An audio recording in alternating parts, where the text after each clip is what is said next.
तातेरू मिलिब निस्तार आसुछि लघुचाप।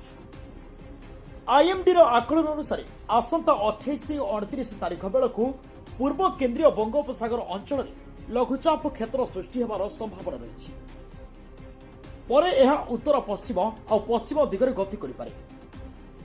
ओडिशा उपरे आज घूर्णिबलय सक्रिय अछि। प्रभाव में आज काल बैशाखी प्रभाव जोर रहिबो। विभिन्न स्थान में काल बैशाखी संभावना रही जहाँ तातीरू किछि मात्रा रे आश्वस्ति आनिदेव। गत किछि दिन हब प्रबल ताती चिंता बढ़ाई। गुळुगुळी रे आक्ता माक्ता हेउछंती लोके। अन्यपटे आकाशरू बसुछि निया पिंडुला। प्रचंड रुद्र ताप और गुळुगुळी रे आउटु पाउटु हेउछि पूरा ओडिशा।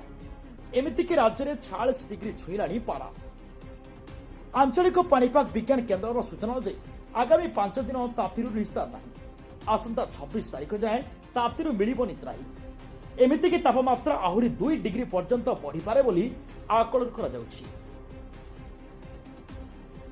पूर्व केंद्रीय बंगोपसागर लघुचाप क्षेत्र सृष्टि पर उत्तर पश्चिम दिगक गति करने संभावना रही। लघुचाप प्रभाव में काल बैशाखी प्रभाव जोर रहिबो। एने भारतीय पाणीपाग विभाग आकलन करिछि। आज अपराह्न किछि स्थान में काल बैशाखी होई पारे। बालेश्वर, भद्रक, जाजपुर, केन्द्रापड़ा, जगतसिंहपुर और कटक रे काल बैशाखी संभावना ने येलो वार्निंग जारी होइछि। सेपटे गुरुवार हुथु थोई जलिला सारा ओडिशा। पश्चिम ओडिशा रे ताती विस्फोरण भली ज्वाला। जंगल भितरे निया भली उपकूल को मारी आसिला ततला पवन।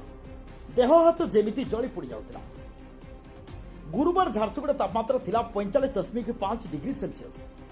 सेहिभली संबलपुर और बलांगीर 44.6, टिटिलागढ़ 44.4, सोनपुर 44.3, बौद्ध 44 डिग्री 3 डिग्री से निया जल पड़ी। निया बसुछि आकाशरू। अनुगुल, भवानीपाटना, तालचेर तापमात्रा 43.5 डिग्री 44 डिग्री पाखापाखि पहुंची जाइतिला। जेमिति नियार लहरी माड़ी जाइतिला पश्चिम और आभ्यंतरीण ओडिशा को।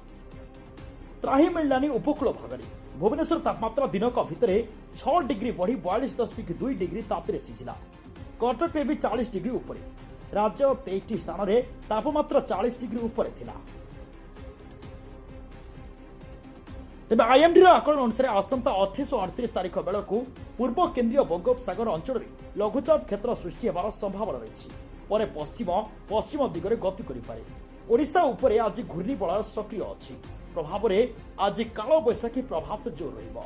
विभिन्न स्थान में काल बैशाखी संभावना रही जहाँ तातीरू किछि मात्रा रे आश्वस्ति आनिदेव।